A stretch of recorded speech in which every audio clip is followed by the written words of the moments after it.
Mia had always loved Halloween, but this year felt different. There was a buzz in the air, a sense of anticipation that she couldn't quite shake. It was all anyone in town was talking about, the exclusive Halloween rave at an old, abandoned factory on the outskirts. The location had been closed for decades, a crumbling monument to the town's industrial past, but word had spread that this year, someone had chosen it as the venue for the biggest Halloween event anyone could remember. The invite had been cryptic. No names, no details, just a message that popped up in her inbox with the location, the time, and the promise that it would be the party of a lifetime. Mia hesitated at first. There was something unsettling about the idea of a rave in a place like that, but curiosity and excitement won out. After all, how often did something like this happen in her sleepy little town? She decided to go, convinced that it would be a night to remember. On Halloween night, she got ready, pulling on a sleek black outfit that gave her an otherworldly appearance, like a shadow blending into the night.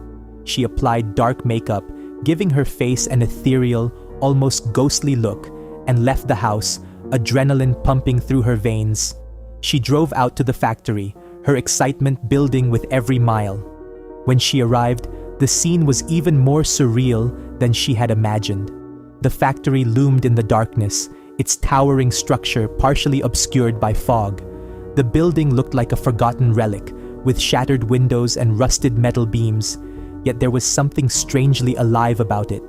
Neon lights flickered from inside, casting eerie, colorful glows through the cracks in the walls. The low thump of music could already be heard, vibrating through the air like a heartbeat. There was no official entrance, just a gaping hole in one of the outer walls where dozens of people in bizarre and terrifying costumes were filing in. Mia hesitated for a moment, feeling a prickle of unease as she stared at the dark, open space. Something about it felt wrong, but she quickly brushed the feeling aside. It was just a party, and she wasn't going to miss out because of a little nervousness. Stepping inside, Mia was instantly overwhelmed by the energy of the rave. Neon lights flickered in time with the pounding music, and hundreds of people filled the vast, industrial space. The crowd was a writhing mass of bodies, all moving in sync to the beat, dressed in costumes that ranged from the bizarre to the horrifying. Some people wore masks that completely obscured their faces, turning them into faceless figures in the shifting lights.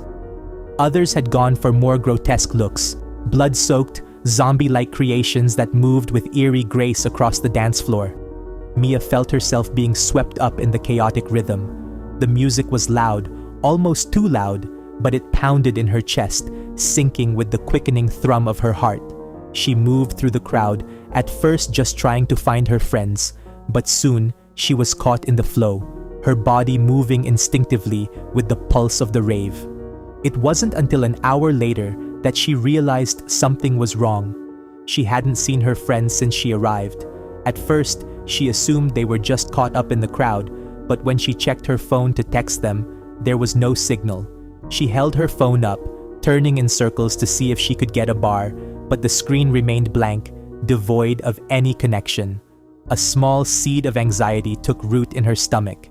Maybe they're just in another part of the factory, she thought, trying to calm herself. It was a huge space, after all. Still, the more she thought about it, the more uneasy she felt. The party felt like it was growing more chaotic by the second. The music, once a driving beat that made her want to dance, now felt oppressive, almost too intense.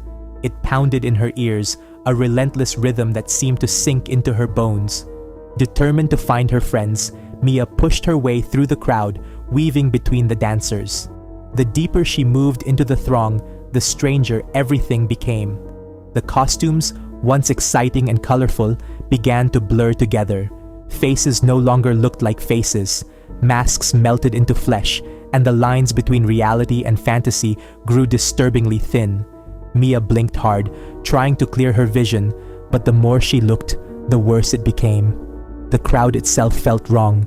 People were moving too fast, their movements jerky and unnatural. Some danced with an almost mechanical precision, while others swayed as if they were being pulled by invisible strings. Mia's heart raced as she caught sight of a figure in the crowd. A man with a wide, grotesque grin stretched across his face, his eyes completely black. He wasn't wearing a mask, but his face looked wrong, twisted and deformed in a way that made her stomach churn. She tried to push past him, but as she did, she realized he wasn't alone. The closer she got to the center of the dance floor, the more distorted the people became. Faces turned blank, like mannequins, their expressions frozen in eerie smiles. Costumes no longer looked like costumes. Skin appeared to be melting off of bones. Eyes were hollow, and mouths gaped open in silent screams. It was as if the rave had descended into some kind of nightmare, and Mia had unknowingly stepped into its center. Her breath quickened, panic setting in as she neared the stage where the DJ stood. He was the only one in the room who seemed untouched by the madness unfolding around her. His face was obscured by a skull mask, grinning eerily down at the crowd. Mia's heart skipped a beat. There was something terribly wrong with him, but she couldn't quite put her finger on it. Suddenly, without warning, the lights went out. For a moment, everything was silent. The music stopped, the crowd froze, and Mia was plunged into darkness. Her pulse thundered in her ears, the oppressive silence almost worse than the music had been. She opened her mouth to call out, but no sound came. Fear gripped her, cold and suffocating.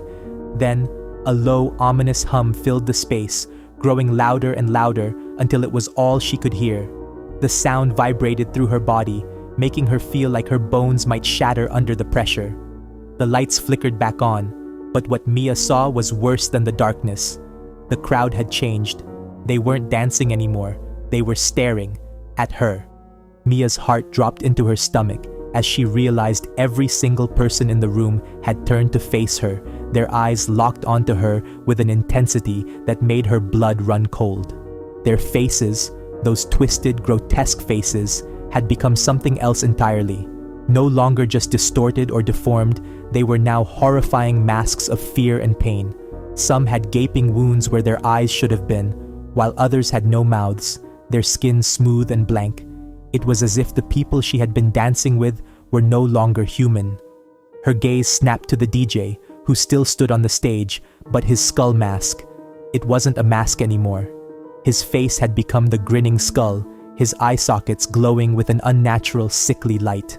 As she stared in horror, he slowly raised one bony hand and pointed directly at her, the glowing eye sockets narrowing as if he were singling her out. Mia's chest tightened with terror. She tried to scream, but no sound came out. Her throat was dry, and her body felt paralyzed, as if the weight of all those eyes on her was physically holding her in place. The low hum continued to grow, turning into a dissonant screech that pierced through her skull. The figures around her, the once dancers, began to move again, but this time they weren't dancing. They were closing in on her. Their movements were slow and deliberate, like predators stalking their prey. Their hollow, lifeless eyes never left her as they advanced, their decayed hands reaching out toward her. Mia stumbled backward, her heart hammering in her chest as she tried to escape, but there was nowhere to go. The crowd pressed in from all sides, trapping her in the center of the floor. The screeching noise grew louder, drowning out everything else until it was all she could hear. She turned, desperate to find a way out, but the figures had formed a tight circle around her, their expressions grotesque and twisted, their eyes locked onto hers. The bony hands reached for her, their cold touch brushing against her skin. She could feel the weight of their stares, the emptiness in their eyes like a void pulling her in. Just as she thought she couldn't take it anymore, she collapsed to the floor, her body trembling with fear. The last thing she heard before losing consciousness was the DJ's voice, crackling and distorted over the speakers. His words echoed through the factory, chilling her to the core. Welcome to the final rave. Everything went black. When Mia woke, she was no longer in the factory. At least, it didn't look like the factory anymore. The walls were gone, replaced by endless darkness. The only light came from a single flickering bulb hanging above her, casting weak, yellow light over the cold, concrete floor. Her head throbbed, and her body felt heavy, like she'd been drugged. She tried to sit up, but her limbs wouldn't cooperate. As her eyes adjusted to the dim light, she saw them, the figures from the rave, standing just outside the circle of light. They were watching her, their blank, hollow faces still twisted into expressions of terror. But now, there was something different about them. Their eyes were darker, more sunken, and their skin seemed to hang loosely from their bones, as if they were decaying before her very eyes.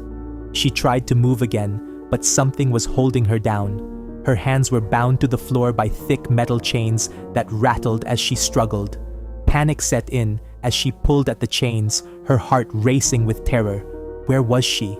How had she ended up here? A figure stepped forward, moving into the light. Mia's blood ran cold as she recognized the DJ. The same one from the rave, his skull face grinning down at her with those glowing eye sockets. But now, his skeletal form was even more grotesque, his bones blackened and charred as if they had been burned in some infernal fire. He knelt beside her, his bony fingers tracing the line of her jaw with a cold, unnatural touch. "You didn't leave when you had the chance," he rasped, his voice a low, guttural growl that made her skin crawl. "Now, you belong to us." Mia's heart pounded in her chest as she stared up at him, terror gripping her like a vice. She tried to scream, but her voice was gone, swallowed by the darkness that surrounded her. The other figures moved closer, their decaying faces twisted into smiles as they watched her struggle. The DJ leaned closer, his skeletal grin widening. "This is the final rave, Mia. There's no going back." With those words, the lights flickered out once more, plunging Mia into total darkness. The last thing she felt was the cold, skeletal hand closing around her throat as the void swallowed her whole. And then, there was nothing. It was the most talked about Halloween party of the year, and I couldn't believe my luck when I snagged an invitation. The party was to be held at Thornhill Manor, a decaying mansion that loomed just outside of town. For years, rumors had swirled about its dark history. Whispers of ghostly apparitions, strange disappearances, and even a curse that clung to the place like rot. I had heard them all growing up, and now I was going to experience it firsthand. I arrived just as the sun was sinking below the horizon, casting the mansion in eerie shadows. Thornhill Manor was a massive, crumbling beast, the kind of place that seemed to breathe with the wind. Ivy choked the stone walls, and the windows were fogged with age. The iron gates creaked ominously as I walked through them, sending a chill up my spine that had nothing to do with the crisp autumn air. The driveway was packed with cars, and I could already hear the distant hum of music pulsing from inside. Guests were scattered across the sprawling lawn, dressed in extravagant costumes that seemed to belong more to a masquerade ball than a Halloween party. The closer I got to the mansion, the heavier the air felt, like something unseen was watching me, waiting for me to cross a line I couldn't uncross. I took a deep breath and stepped inside. The interior of Thornhill Manor was just as unsettling as its exterior. The floors creaked beneath my feet, and the walls were lined with old, tattered portraits of stern-faced men and women who seemed to be staring right at me. Eerie lighting cast long shadows across the room, and strange artifacts cluttered every corner. Taxidermied animals with glassy eyes, cracked mirrors, and an ancient grandfather clock that ticked so loudly it drowned out the chatter of the guests. But what caught my eye the most was the host. He was an older man dressed in a vintage suit, his face pale and drawn, with sunken eyes that seemed to gleam in the dim light. He wore a monocle that glinted as he moved, though I never saw him blink. There was something off about him, something that made the hairs on the back of my neck stand on end. His voice, when he greeted guests, was gravelly and low, like stones scraping against each other. I watched as he moved through the crowd, or rather, didn't move. He stayed near the grand staircase, his cold eyes following everyone who passed, yet he never seemed to take a step. No one else seemed to notice how he barely shifted, as if the shadows of the house kept him rooted in place. I asked a few people who he was, and they shrugged, assuming he was the host. But no one knew his name. No one could even recall seeing him before tonight. At one point, I approached him, determined to at least thank him for the invitation. But as soon as I got close, an overwhelming sense of dread washed over me. His lips curled into a slow, crooked smile, but he said nothing. Just stared. I couldn't stand the intensity of his gaze and quickly excused myself, my heart racing as I hurried away. Later, when the party had reached its peak, I found myself standing with a few friends near the grand staircase. The energy of the party was electric. Music thumped through the walls, and the guests seemed lost in their revelry. But something was gnawing at me, a feeling I couldn't shake. It was the host. He was still there, still unmoving, watching, always watching. I glanced up, and for a split second, I thought I saw something wrong with his face. His eyes were darker, his skin almost translucent. But when I blinked, it was gone. "Let's go upstairs," one of my friends suggested. I heard no one's allowed up there. Normally, I wouldn't have dared, but the tension of the night made me reckless. We grabbed our drinks and headed for the staircase, daring each other to go further than anyone else. As we climbed, the music and noise faded away, replaced by the echoing creak of the old stairs. The higher we went, the colder it got. My breath misted in front of me, and my heart pounded in my chest like a drum. At the top, the hallway stretched out in both directions, dark and empty, the kind of silence that seemed alive. We wandered through the halls, finding room after room filled with dust-covered furniture and strange objects. One room, however, made my blood run cold. It was filled with portraits, all of the same man, Mr. Thornhill, the mansion's long dead owner. But the last painting on the wall stopped me in my tracks. It was the host, the man downstairs, the one greeting everyone. But this painting was from the 1920s, and underneath his image was his name, Mr. Edward Thornhill, 1865-1925. I couldn't breathe. I stumbled backward, bumping into one of my friends who looked at me, confused. "What's wrong?" That's the host," I whispered, pointing at the painting. They stared at it, eyes wide. "That's impossible," one of them muttered. "This place is supposed to be abandoned, has been for years." The air in the room grew heavier, suffocating. I could feel it pressing down on me. My vision blurred, and I swore I heard whispering. Voices just out of reach, coming from the shadows.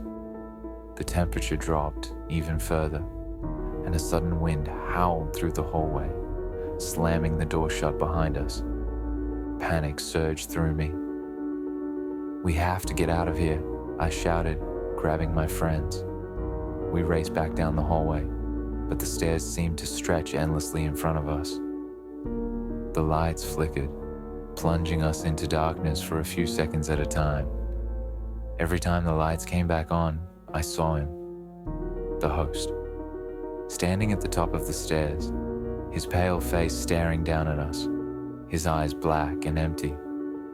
We finally made it to the bottom, only to find the party had almost entirely vanished. The DJ was gone, the music had stopped, and the once crowded room was now eerily silent. Tables were overturned, drinks spilled, and the guests had either left or now disappeared. The front door was locked. We tugged on it frantically, but it wouldn't budge. Suddenly, the lights flickered again, and in the brief flash of darkness, I saw him, standing right behind us. His breath was cold against my neck. His voice, low and guttural, whispered into my ear, "You should have left when you had the chance." The door swung open just as the lights flickered back on, and we bolted outside, running as fast as our legs would carry us. We didn't stop until we were far from the mansion, gasping for breath. When I finally turned around, Thornhill Manor loomed in the distance, dark and silent. The next day I tried to find out more about the party, but there was no record of it. No one I spoke to had heard of any invitations being sent out, and when I asked about the host, people looked at me like I was crazy. No one had hosted a party at Thornhill Manor in over 50 years. And Mr. Thornhill, he died in 1925. So who or what had I been speaking to that night? I had been counting down the days to Mark's Halloween party for weeks. He was known for throwing the most extravagant parties, and his Halloween events were legendary. This year's theme was particularly intriguing: dead celebrities. Everyone was supposed to come dressed as their favourite star, who had passed away, and the idea seemed morbidly perfect. I had gone all out for my costume, determined to make a statement. I decided to go as Marilyn Monroe, complete with her iconic white dress from the 7-Year Itch and platinum blonde curls. I spent hours perfecting every detail, from the bold red lipstick to the glamorous makeup that would have made Marilyn proud. I felt excited as I looked at myself in the mirror before leaving, giving myself one last look before heading out. It was going to be a night to remember. Mark had chosen the perfect venue for the party, an old Gothic mansion on the outskirts of town. The mansion was huge, with tall looming pillars, ivy creeping up the sides of the stone walls, and an eerie, abandoned look that seemed to cling to it like a forgotten relic of the past. The long, winding driveway was lined with lanterns that flickered dimly in the evening breeze, casting long shadows across the path. The moment I pulled up, I felt a shiver of excitement and nervousness. The place looked like it was straight out of a horror movie, and the atmosphere was thick with anticipation. I parked my car and made my way toward the entrance, my heels clicking against the cobblestone pathway. As I approached the mansion, the sound of music and laughter echoed from inside. The heavy wooden doors were already open, welcoming guests to the party, and as I stepped inside, I was immediately hit by the energy of the event. The place was packed with people in the most amazing costumes I'd ever seen. Mark had really outdone himself this year. I spotted Elvis, Kurt Cobain, Amy Winehouse, and even a Tupac impersonator who looked so realistic it was almost unsettling. Everyone had gone all out, transforming themselves into their chosen celebrities, but with a dark, eerie twist. The costumes were incredible. People weren't just dressing up, they were becoming these long-dead stars. The mansion's interior was just as impressive as the guests' costumes. The grand foyer opened up into a massive ballroom with high vaulted ceilings, flickering chandeliers, and Gothic-style arches that made the place feel more like a haunted cathedral than a party venue. Old Hollywood movie posters hung on the walls, their edges yellowed and curling as if they had been left there for decades. Cobwebs stretched across the corners of the room, adding to the eerie, haunted atmosphere, while dim, flickering candles provided most of the light, casting long, dancing shadows across the room. It was perfect. The DJ was spinning remixes of classic hits, and the dance floor was packed. There was an electric energy in the air, but something about the music seemed slightly off. There was an underlying hum beneath the beats that I couldn't quite place, a sound that made the hair on the back of my neck stand up. It wasn't loud or obvious, but it was enough to give me a weird feeling. I brushed it off, figuring it was just part of the spooky theme. I grabbed a drink from the bar and began making my way through the crowd, mingling with friends and admiring the costumes.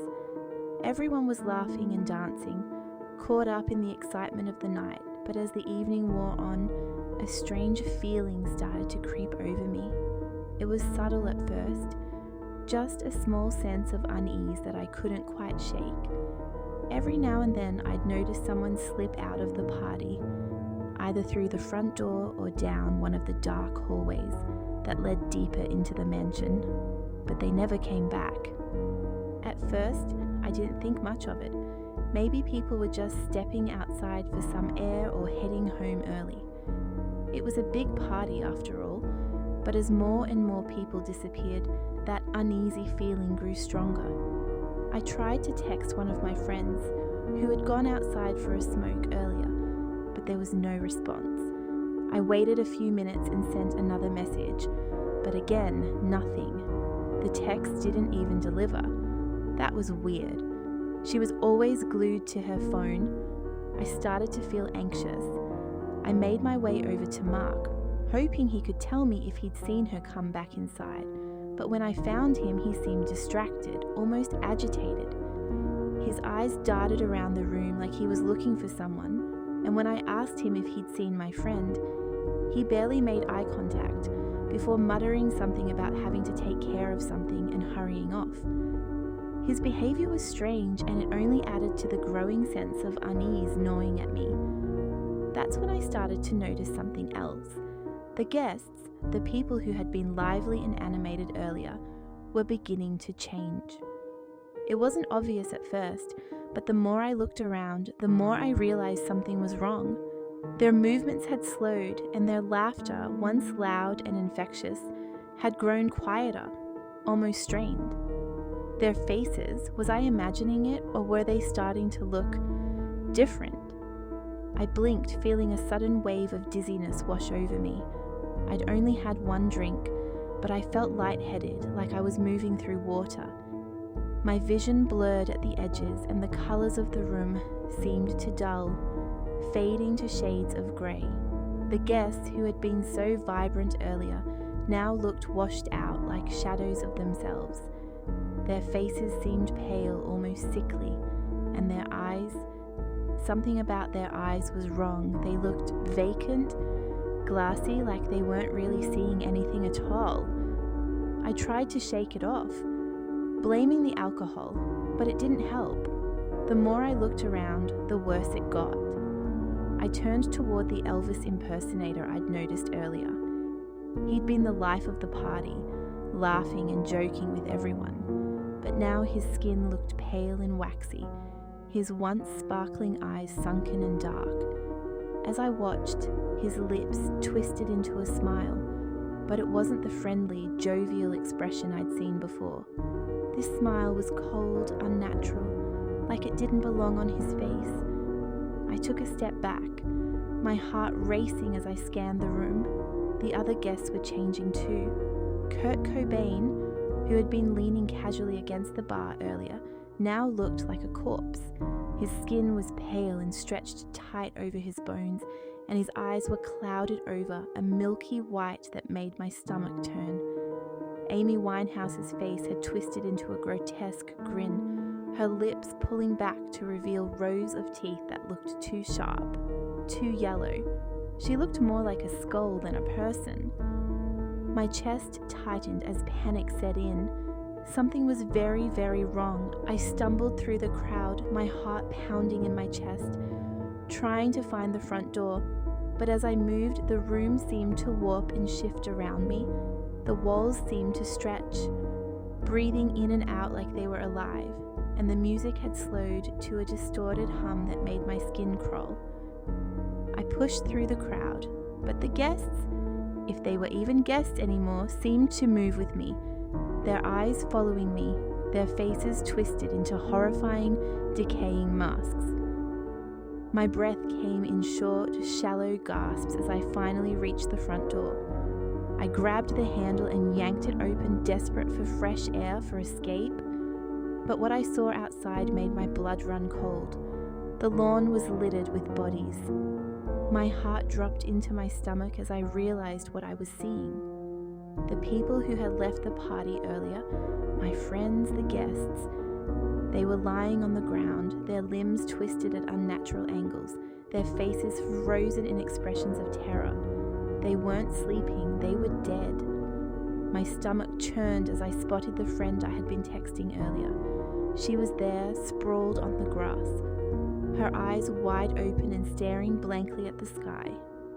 I stumbled backward, my hands shaking as I pressed them to my mouth to keep from screaming. But I wasn't alone. Standing over the bodies, watching me with cold, hollow eyes, were the celebrity impersonators from inside. But they weren't guests anymore, they weren't even human. Their skin was rotting, hanging loosely from their bones, and their eyes were dark, empty voids. Elvis took a step toward me, his smile now a twisted, predatory sneer. Behind him, Kurt Cobain and Amy Winehouse moved closer too, their movements slow and deliberate, like they were savoring my fear. I tried to scream, but no sound came out. My legs felt like jelly as I backed away, but there was nowhere to go. My vision narrowed to a pinpoint as their decayed faces loomed closer, the world around me growing darker and darker. I could barely breathe, my heart pounding so loudly in my ears that I couldn't hear anything else. Just before everything went black, I heard a voice whisper in my ear, low and raspy. "We're all dead here, Jenny, and now so are you." I felt a cold hand on my shoulder, pulling me into the darkness. And then there was nothing.